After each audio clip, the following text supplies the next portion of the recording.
watched Albert and his mother walking into the darkness. I knew then I'd found a friend for life.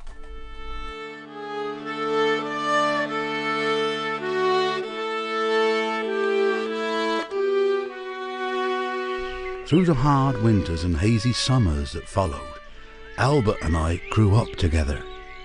And when he called me, I was there.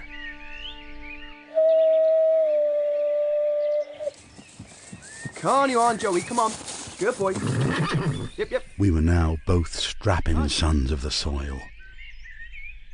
As Albert made his true promise, it was he who cared for me and protected me all he could from his father. Albert's father was not a bad man, but when cider had been taken, his normal reticence deserted him, and a noisy waywardness set in until the sober light of day brought remorse and guilt. Market days and their consequences were a weekly problem for Albert and his mother. On one such autumn evening, about 2 years after I came to the farm, Albert was up in the village church ringing the bells. I must have been standing asleep, when suddenly there was a light of a lantern at the stable door. I thought at first it might be Albert, but then I heard that unmistakable slurred market day voice. So, my proud little devil, I've a bet on that I can have you ploughing inside a week. Farmer Easton and the others at the George think I can't handle you, but I'll show 'em. Now we can do this the nice way or the nasty way. You give me trouble and I'll whip you till you bleed. One look at the raised stick sent my heart thumping. Terrified, I knew I could not run, so I put my back to him and lashed out. I felt my hooves strike home.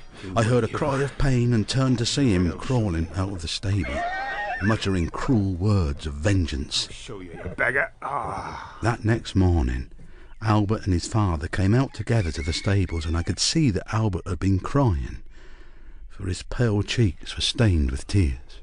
If your mother hadn't begged me last night, Albert, I'd have shot that horse on the spot.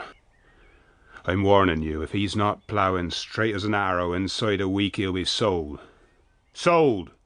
And that's a true promise.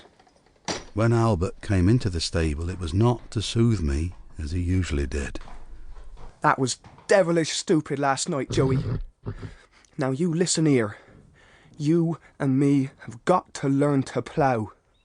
And so my training as a farm horse began. Albert was coaxing continuously. Whenever I hesitated or went offline. Pull, Joey, pull. Straight, boys, straight. No, this way. Come on, you silly, pull. Come on, boy. Come on, Joey. I leant my weight into the collar and began to pull. Come on, boy. Every muscle I had ached. Each day, as I progressed, we began to plough as more of a team. Then, one afternoon, he unhitched the plough. He was quiet for a moment, and I thought I'd failed him.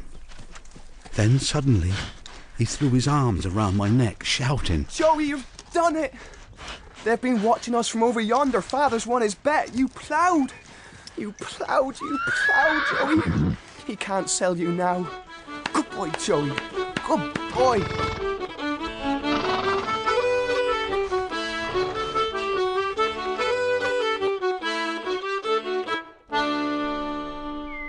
It was some months later that Albert first spoke to me about the war.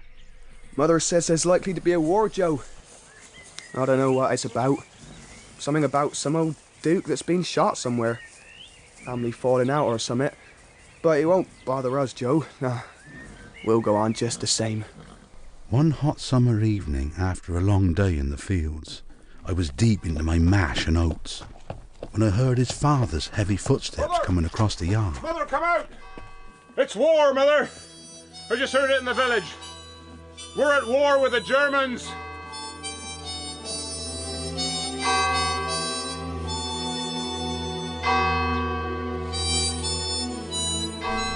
Two wars continued unabated. One in France, the other on the farm between Albert and his father, with Albert's mother caught in the crossfire.